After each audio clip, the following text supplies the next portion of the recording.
আসসালামু আলাইকুম রহমতুল্লাহি বারকাতুহ। বিসমিল্লাহ ওয়াসসালাতু ওয়াসসালামু আলা রাসূলিল্লাহ ওয়া আলা আলিহি ওয়া আসহাবিহি ওয়া মাওয়ালা, আম্মা বা'দ।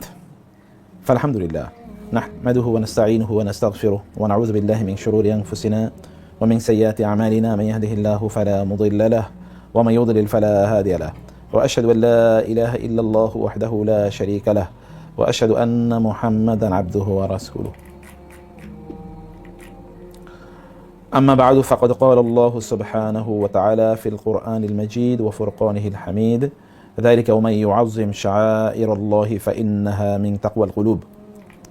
وقال النبي صلى الله عليه وسلم: إن إبراهيم حرم مكة وإني حرمت المدينة.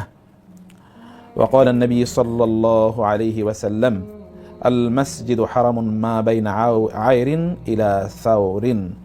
وقال سبحانه وقال النبي صلى الله عليه وسلم: هذه طابة هذه طابة هذه طابة. আল্লাহ তাআলা শুকর আদায় করছি, তিনি আমাদেরকে আজকের অত্যন্ত গুরুত্বপূর্ণ এই সেশনে জয়েন করার তৌফিক দান করেছেন এবং রাসূলুল্লাহ সাল্লাল্লাহু আলাইহি ওয়াসাল্লামের উপর দুরূদ এবং সালাম বর্ষিত হোক। আল্লাহুম্মা সাল্লি ওয়া সাল্লিম ওয়া বারিক আলা নবিয়িকা মুহাম্মদ। আল্লাহুম্মা সাল্লি আলাইহি আল্লাহুম্মা বারিক আলাইহি।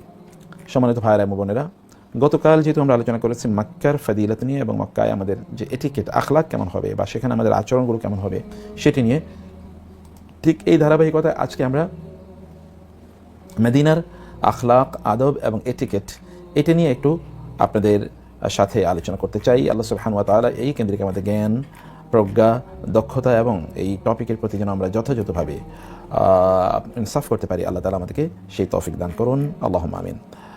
আমি এই আলোচনাটাকে আপনাদেরকে মনোযোগ দিয়ে আলোচনাটি শোনার জন্য বলবো, কারণ এখানে আমাদের জন্য গুরুত্বপূর্ণ অনেক ইস্যু রয়েছে।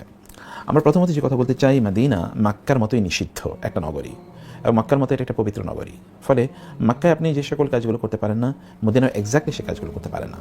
রাসূলুল্লাহ সাল্লাল্লাহু আলাইহি ওয়াসাল্লাম বলেছেন, আন্না ইব্রাহিম হাররামা মাক্কাতা। ইব্রাহিম আলাইহিস সালাম মক্কাকে কতটুকু হারাম এটা ইব্রাহিম আলাইহিস সালামের মাধ্যমে আল্লাহ তাআলা ঘোষণা দিয়েছেন, মানে আল্লাহ জানিয়েছেন, ইব্রাহিম আলাইহিস সালাম আমাদেরকে জানিয়ে দিয়েছেন।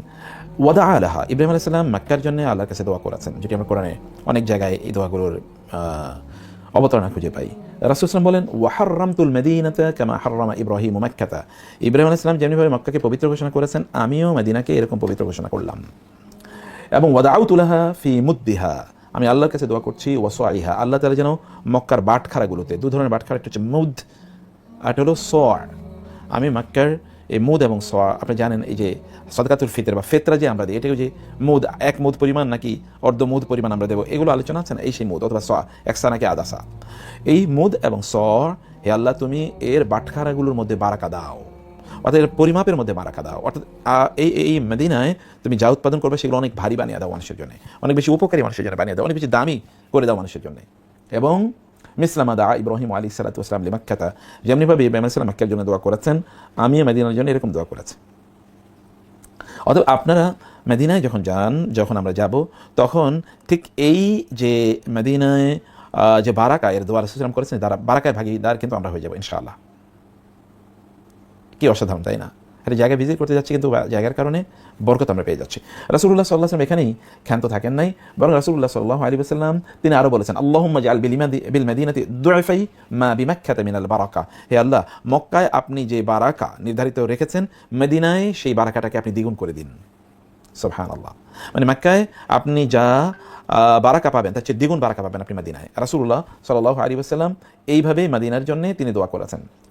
রাসূলুল্লাহ সাল্লাল্লাহু আলাইহি ওয়াসাল্লাম তিনি মদিনায় এটাকে তিনি বলেছেন, ইন্নাহা হারামান আমিনুন। মদিনা হচ্ছে একদিকে নিষিদ্ধ এবং পবিত্র, অন্যদিকে এটা নিরাপদ বটে। যেমনিভাবে কোরআনে আল্লাহ বলেছেন মক্কার ব্যাপারে, ওমান দাখালাহু কানা আমিনা, কেউ যদি মক্কায় প্রবেশ করে তাহলে সে নিরাপদ হয়ে যায়, মদিনাও কেউ যদি প্রবেশ করে তাহলে সে নিরাপদ হয়ে যায়। এই নিরাপত্তার দুটো ডাইমেনশনের কথা গতকালও আমরা বলেছি। এর একটা ডাইমেনশন হলো যে এই জায়গায় কেউ প্রবেশ করলে তার উপর কোনো জুলুম, অত্যাচার অথবা তার উপর কোনো ধরনের পানিশমেন্ট আরোপ করা যাবে না। আর হচ্ছে তিনি মদিনায় যদি ঠিক ঈমান নিয়ে এবং সেই স্পিরিট নিয়ে আর সেই তাওহীদের সুন্নাহর মানে পরিপূর্ণ আনুগত্যের মাধ্যমে প্রবেশ করে, তাইলে এই ব্যক্তি কিয়ামতের দিন আল্লাহর শাস্তি থেকে নিরাপত্তা পেয়ে যাবেন ইনশাআল্লাহ। অতএব এই নিয়ত নিয়ে আমাদেরকে মদিনায় যেতে হবে।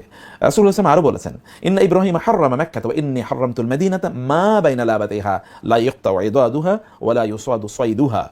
রাসূলুল্লাহ সাল্লাম বলেছেন ইব্রাহিম আলাইহিস সালাম মক্কার একটা ডিমার্কেশন সীমানা করে দিয়েছেন, এখান থেকে এতটুকু পর্যন্ত পবিত্র এবং নিষিদ্ধ নগরী। আমিও মদিনাকে নিষিদ্ধ করলাম মা বাইনা লাবা তাইহা, মদিনার চারিদিকে দুই পাশে লাবা আছে। লাবা মানে পূর্ব এবং পশ্চিমে, লাবা মানে হচ্ছে আগ্নেয়গিরির মতো জায়গা আছে। এর মধ্যবর্তী জায়গাটাকে আমি নিষিদ্ধ ঘোষণা করে দিলাম। লা ইউকতাউ ইদাহুহা, এইটার যে কাঁটাওয়ালা গাছগুলো পর্যন্ত উপরে ফেলা যাবে না। এবং ওয়ালা ইউসাদু সাইদুহা, এই যতটুকু আমি ডিমার্কেট করে দিলাম এতটুকু জায়গায় কোনো শিকার করাও যাবে না। একটা জিনিস আপনাদেরকে মাথায় রাখতে হবে যে মদিনায় যখন আপনারা প্রবেশ করবেন তখন দেখবেন সেখানে প্রচুর পরিমাণ কালো, এই যে মানে লাভা মানে কি আগ্নেয়গিরি, আগ্নেয়গিরি মানে ওখানে পুড়ে কালো হয়ে গেছে, কালো। মদিনায় যত অ্যাপ্রোচ করবেন তত দেখবেন পাথরগুলো একেবারে পুড়ে ছাই হয়ে কালো হয়ে গেছে, ঠিক আছে। আর মদিনায় কেবলমাত্র আজওয়া খেজুর পাওয়া যাওয়ার কথা হয় না পৃথিবীতে। আর রাসূল সাল্লাল্লাহু আলাইহি ওয়াসাল্লাম ব্যাপারে কি বলেছেন? তিনি বলেছেন সব রোগের এমনকি বিষের ঔষধ, তাই না? এই যে কয়লা হয়ে যাওয়া, মানে যেই জিনিসটা একেবারে কালো পুড়ে কয়লা হয়ে যায় সেখানে কিন্তু আপনার আয়রন এর পরিমাণ বেশি থাকে, অর্থাৎ সেটা মানব দেহের জন্য প্রচণ্ড জরুরি। মদিনা কেবলমাত্র আজওয়াই উপহার দেয় না যেটা শরীরের জন্য জরুরি, মদিনা ঠিক এমনভাবে আমাদের ঈমান ও শক্তিশালী ঈমান উপহার দেয়। সে কারণে মদিনার সব কিছুর মধ্যে বারাকা আছে, মদিনার আমলের মধ্যে বারাকা আছে, মদিনার এলেমের মধ্যে বারাকা আছে, এবং মদিনায় অবস্থানের মধ্যে বারাকা আছে। মদিনাকে পৃথিবীর সব মানুষ সবচেয়ে বেশি ভালোবাসে। দেখবেন মদিনা নিয়ে কি পরিমাণ গান আছে, মক্কা নিয়ে আমি একটা গান শুনি আজ পর্যন্ত, অথচ মক্কা 1 রাকাত নামাজ করলে 1 লক্ষ টাকাতে সওয়াব পাওয়া যায়, মদিনায় 1 রাকাতে 1000 রাকাতে সওয়াব পাওয়া যায়। কিন্তু দেখবেন সব জায়গায় আরবরা কিন্তু মদিনা নিয়ে গান গায়। আর রাসূল ইসলাম মদিনায় যাওয়ার পর সেখান থেকে আর ফিরে আসেননি তিনি। আমরা দেখি আগামীকালকে আমাদের ক্লাস আছে, হ্যাঁ নাই?